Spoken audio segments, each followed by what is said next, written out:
j'ai longuement averti sur qui était Katumbi. On est, avec le mandat d'arrêt international, dans le noyau, le fond de l'affaire. Si vous suivez les médias occidentaux, on a bâti une grande légende autour de Katumbi, on appelle ça une storytelling, c'est-à-dire qu'on vous invente la vie de quelqu'un. Il y a notamment un film, Katumbi, gouverneur du Katanga, qui a été financé en partie par Arte. Arte, ce sont les gouvernements de Paris et de Berlin, c'est de l'argent public. Et on nous expliquait que Katumbi était un honnête homme, que c'était quasiment le seul politicien congolais honnête, alors que c'est un affairiste qui a livré le Katanga aux multinationales. Ça, c'est un aspect du personnage. Le deuxième aspect, c'est l'affairisme. L'affairisme, qu'est-ce que c'est? C'est que Katumbi, il appartient à une très grande famille affairiste qui s'appelle en réalité les Soriano. Lorsque vous fouillez dans les dossiers Katumbi, vous voyez qu'il est détenteur de 3 passeports différents, avec 3 nationalités, et que dans ces passeports, il ne porte pas le même nom. Il y a notamment un Moïse Soriano.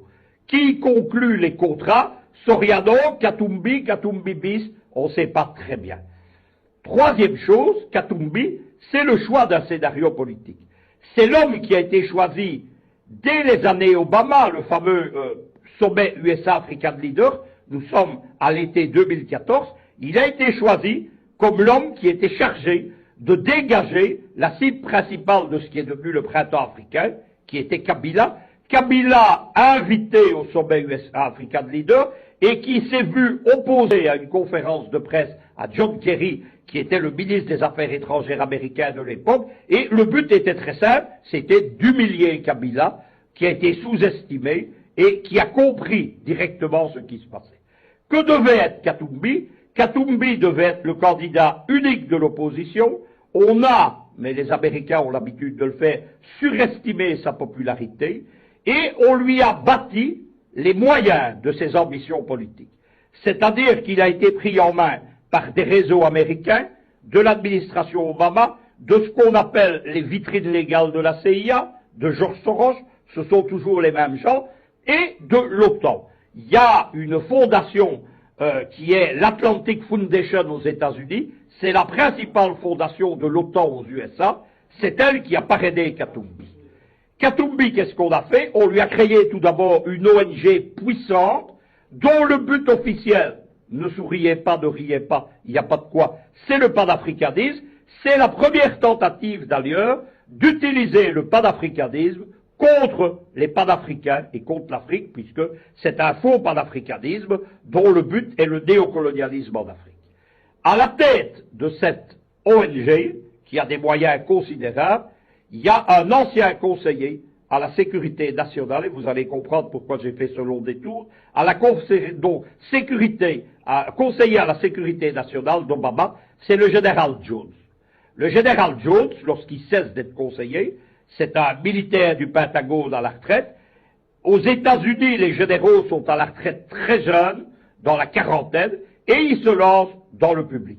Le général Jones, il a fait comme tous les généraux du Pentagone, il a créé une firme de sécurité et de mercenaires, mais on dit aujourd'hui des contractuels, c'est l'International Jones Group.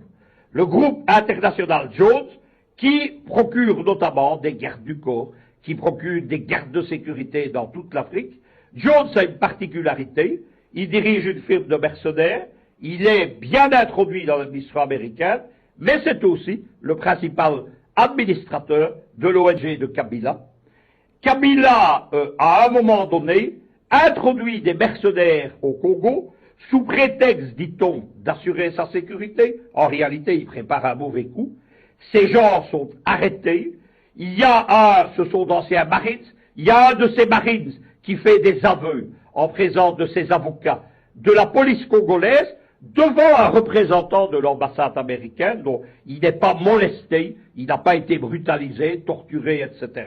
C'est un homme qui a compris que pour rentrer au pays, il fallait avouer. À partir de ce moment-là, le parquet général congolais lance une procédure pour déstabilisation et subversion de l'État congolais, pour utilisation de mercenaires, et c'est le début de l'affaire qui vaut aujourd'hui à Katumbi d'être poursuivi. Les affaires judiciaires de Katumbi continuent. l'affaire des mercenaires, il n'y a pas de doute, puisque nous avons des gens en aveu, et que tous les gens arrêtés, ils sont une vingtaine, ils appartiennent à ce Jones International Group, qui est une firme de mercenaires, genre Blackwater, Groupe 10, MPRI, etc. Katumbi est poursuivi pour une série de malversations. Il y a notamment des spoliations de citoyens congolais dans l'achat de bâtiments. Il est condamné, il est en appel. La presse occidentale, les Belges surtout, nous disent, Katumbi, il est innocent. Regardez, il est en appel. Quand vous êtes en appel, vous n'êtes déjà plus innocent, puisqu'il est en appel contre une condamnation. Deuxième procédure qui suit, c'est la procédure, l'affaire, ce qu'on appelle l'affaire des mercenaires, je le répète, sur lequel il n'y a pas de doute, et ce que veut le parquet général congolais, c'est arrêter la petite musique de nuit, où la presse belge, en particulier Le Monde Afrique, sa petite sœur, la Libre Belgique Afrique à Bruxelles, nous raconte que Katumbi est poursuivi politiquement, c'est un agneau blanc innocent, on l'a empêché d'être candidat, il n'a pas pu venir déposer sa candidature, non pas parce qu'on lui a interdit de rentrer, mais parce qu'il y a un mandat d'arrêt international contre lui, et qu'il conviendrait qu'il se constitue prisonnier et qu'il soit incarcéré, ce qui suffit d'ailleurs à empêcher sa candidature aux élections. Mais Katumbi reste un des jokers des Occidentaux, puisque vous avez vu ce rassemblement de 8 partis de l'opposition congolaise, alors que les candidatures à la présidentielle sont déposées en cours d'être examinées. Donc, dire maintenant nous allons présenter un candidat unique, ça veut dire qu'on s'apprête à saboter les élections.